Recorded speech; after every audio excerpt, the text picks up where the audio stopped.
સુરતના કામરેજના ખોલવડ ગામ ખાતે માતા સહિત 2 પુત્રો પર બની હુમલાની ઘટના. ગત 10 તારીખે નજીવી બાબતે ઉશ્કેરાયેલા એક ઇસમે માતા અને 2 પુત્રો પર બેટ વડે હુમલો કર્યો હતો. બેટ વડે માર મારી રાહુલ નામનો ઇસમ ભાગી છૂટ્યો હતો.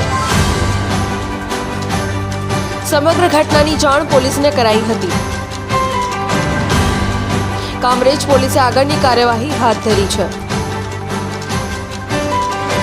ત્યારે હાલ મારામારીના સીસીટીવી ફૂટેજ સામે આવ્યા.